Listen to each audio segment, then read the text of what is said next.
Bismillahirrahmanirrahim. Assalamualaikum warahmatullahi wabarakatuh.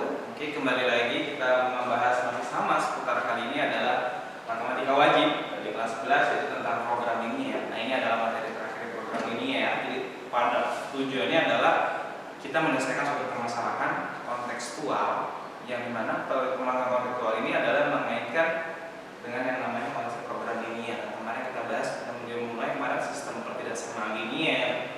Lalu bagaimana menentukan DHP. Dari semua yang kemarin telah kita bahas, maka sekaranglah gunanya. Nah, ini adalah permasalahan di dalam program linear. Nah, kita mencari sebuah solusi berarti kan ya, yaitu nanti bisa dengan mengoptimumkan. Ada beberapa caranya. Nah, di sini saya ringkas ada beberapa langkah-langkahnya untuk menyelesaikan permasalahan yang berkaitan tentang program linear. Yang pertama yang kita harus lakukan adalah memodelkan dulu. Memodelkan ke dalam bentuk matematika. Nah, memodelkan ke dalam bentuk matematika ini berupa apa?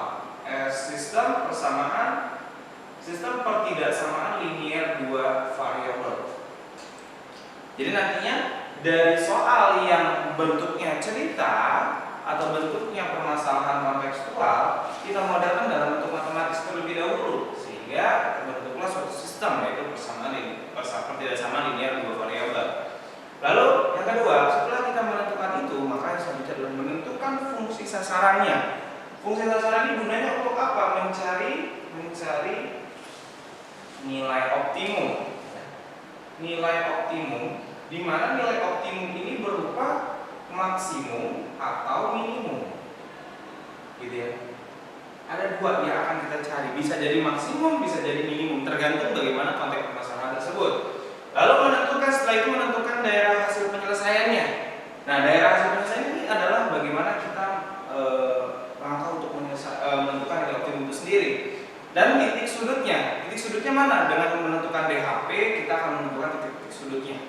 Setelah itu, baru kita menguji titik sudut yang kita tahu. Biasanya titik sudut yang kemarin saya bahas bahwa ini adalah metode uji titik. Uji titik sudut. Kayak gitu. Dan ke dalam fungsi sasarannya. Lalu kita akan memilih yang diminta apa di dalam fungsi sasarannya, maksimum kah atau minimum kah, kayak gitu ya. Nah, itu adalah beberapa cara bagaimana menentukan menyelesaikan suatu permasalahan. Nah, ini digunakan dalam ekonomi biasanya. Di ekonomi selalu berkaitan. Walaupun sebenarnya variabel-variabelnya akan lebih banyak kalau misalkan di dalam dunia nyatanya. Tapi ini adalah salah satu miniatur ya. Gambaran bahwa ini loh caranya di dalam bentuk matematika terhadap permasalahan-permasalahan di kehidupan kita sehari-hari gitu. Nah, saya akan membahas bagaimana di soalnya. Kalian boleh buka buku paket matematika wajib. Ini halaman 72 nomor 4. Karena soalnya cerita. Kalau soal cerita kalau ditulis di sini kan nanti habis gitu ya. Jadi saya makanya tulis saja buku paket halaman 72 untuk pembahasan kita kali ini adalah nomor 4. Nah, di buku tersebut dijelaskan nomor 4 itu adalah ada seorang anak diharuskan mengkonsumsi dua jenis tablet setiap hari. Lalu tablet pertama mengandung 5 unit vitamin A. Lalu 3 unit vitamin B. Tablet pertama 5 unit vitamin A dan 3 unit vitamin B. Sedangkan tablet kedua mengandung 10 unit vitamin A dan 1 unit vitamin B. Dalam suatu hari, seorang anak memerlukan 20 unit vitamin A dan 5 unit vitamin B. Jika harga tablet pertama 400 per butir dan tablet kedua 800 per butir, maka pengeluaran minimum untuk pembelian tablet. Nah, jadi gini, caranya kita memodelkan terlebih dahulu kan.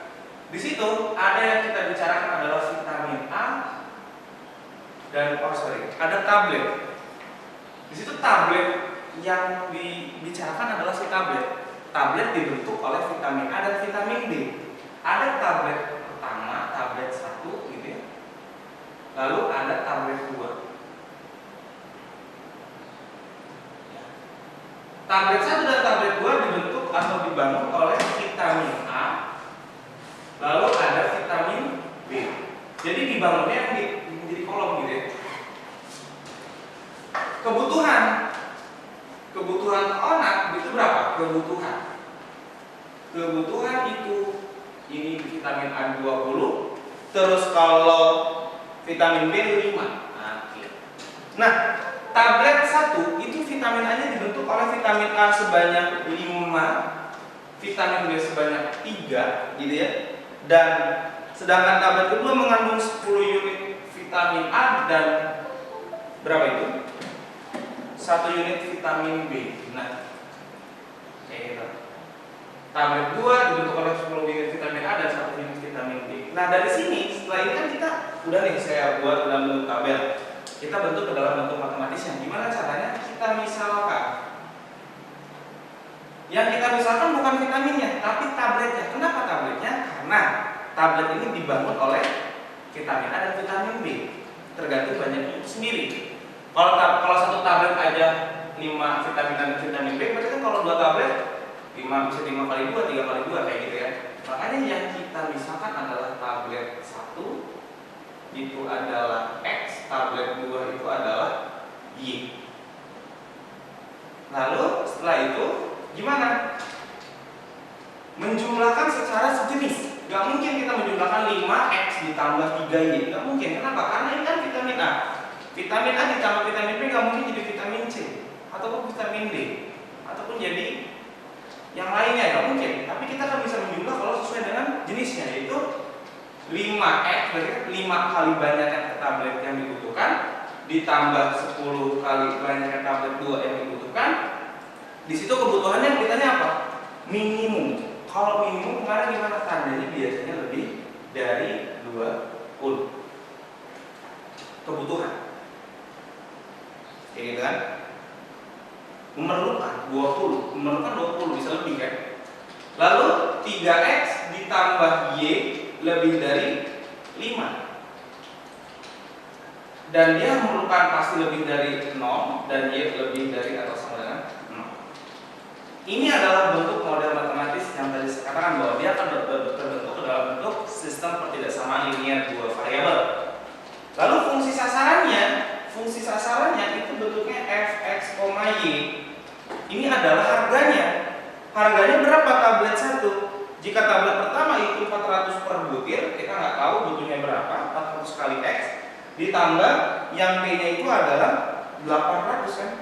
800 Y. Ini adalah fungsi sasarannya. Dan kita diminta untuk meminimumkan.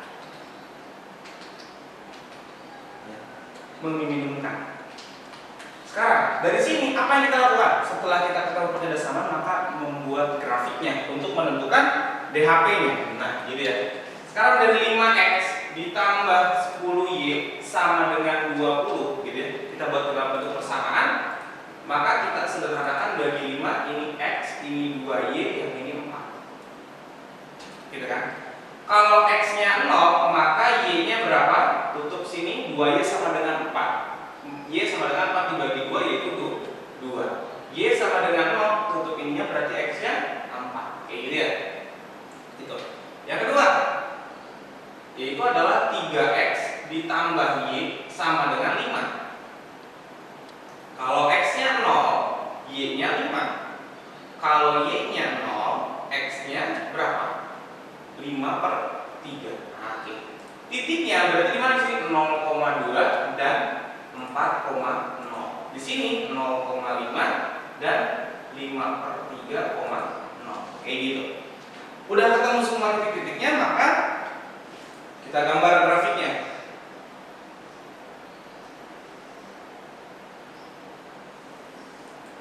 Gambar grafiknya 02 sama 5, berarti 5 bisa kita katakan di sini 5-nya gitu ya. 2 ini bolehlah di sini gitu kan. Terus 4 sama 5 per 3, 4-nya di sini. 5 per 3 itu kan 1 koma ya. 1 koma 2 di sini lah ya. 5 per 3. 5 per 3 sama 0,5 berarti ini kan. Terus 2 sama 4. Nah, berarti terbentuk begini.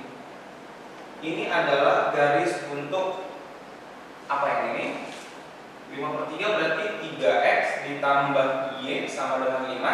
Yang ini adalah X ditambah 2Y sama dengan 4. Oke. Setelah ini apa yang kita lakukan adalah menentukan DHP. Ingat, gimana menentukan DHP kemarin? Kita harus menguji titik 0,0. Yang pertama, X ditambah 2Y lebih dari 4, kan gitu ya. Ini ya, saya sederhanakan. 0 lebih dari 4 benar atau salah? 0 itu harusnya lebih kecil, itu baru benar ya. Kalau ini salah berarti jangan diarsir. Berarti titik 0,0 ini nggak boleh diarsir. Garisnya yang mana? X tambah 2 ya ini. Oh, berarti naik ke atas. Kayak gitu ya. Nanti ke atas. Terus selanjutnya menguji yang kedua, 3X ditambah Y lebih dari atau sama dengan 5. 0 lebih dari atau sama dengan 5 benar atau salah? Salah juga. Berarti 0,0 jangan diarsir. Kayak gitu ya. Oke. Berarti daerah DHP-nya yang mana? DHP-nya yang ini. Daerah yang berapa? Karena daerah sini dari mulai ke sini, titik yang ini, titik dari sini dan titik dari sini.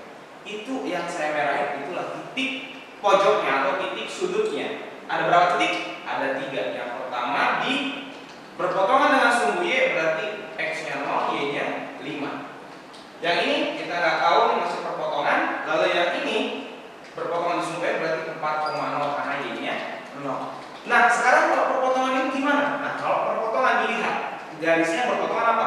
3X tambah Y sama dengan X tambah 2Y. Nah ini dia, menentukan titik B. Nah menentukan titik B itu adalah perpotongan, berarti menggunakan eliminasi substitusi yang mana kan? 3X tambah Y sama dengan 5, lalu X ditambah 2Y sama dengan 4. Eliminasi Y kali 2 ini kali 1. Berapa di sini? 6X ditambah 2Y sama dengan 10. X ditambah 2Y sama dengan 4. Dikurangi 6 kurangi X dapat 5. Ini habis sama dengan 10 kurangi 4 6. Berarti X sama dengan 6 per 5. Kayak gitu. Sekarang kalau begitu X ditambah 2Y sama dengan 4. X-nya 6 per 5 ditambah 2Y sama dengan 4. Ini kali 5 aja biar hilang. 5 kali 6 per 5 tinggal 6. Ini 10Y, yang ini 20. Nah gini ya, jadi kan 6 tambahnya tinggal kita kali 5 supaya tadi apa tadi supaya enak ya, biar enggak pecahan gini kan. 6 per 5 kali 6 per 5 kali 5 ya 6, 2Y kali 5 ya 10Y sama dengan 4 kali 5 20.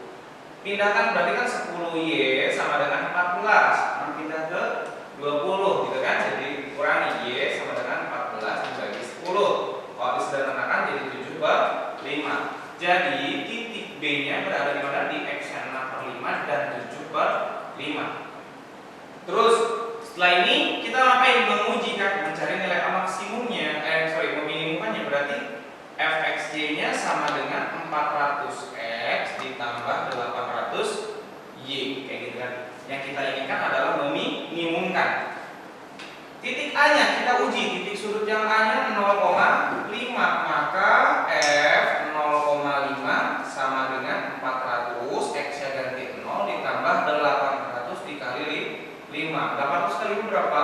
44.000 gitu ya. Lalu yang B yaitu adalah 6 per 5 dengan 7 per 5, maka F 6 per 5 7 per 5 gitu ya. Jadi 400 dikali 6 per 5 ditambah 800 dikali 7 per 5. 400 dibagi 5, 40 bagi 5 yaitu 80. 80 kali 6 480 ditambah 80 dibagi 5 ketemunya 16. 16 kali 7 1120. Berarti ketemunya 1600. Lalu yang C-nya yaitu 4,0. Maka F 4,0 maka sama dengan 400 dikali 4 ditambah 800 dikali 0, maka jawabannya 1600. Nah, dari sini kita tahu bahwa mana pengeluaran yang paling sedikit, yaitu adalah 1600. Berarti minimal pengeluaran si anak tersebut yaitu adalah 1600 untuk memenuhi kebutuhan vitamin yang untuk dalam diri dia gitu ya. Kayak gitu. Seperti itu. Jadi ini adalah proses di mana menentukan bagaimana menyelesaikan suatu permasalahan di dalam program kimia kayak gitu ya. Lalu ingat, kalau misalkan maksimum Kalau maksimum ya, kalau maksimum ini kan minimum lebih dari, kalau maksimum itu berarti kurang dari, kayak gitu ya. Oke, sip.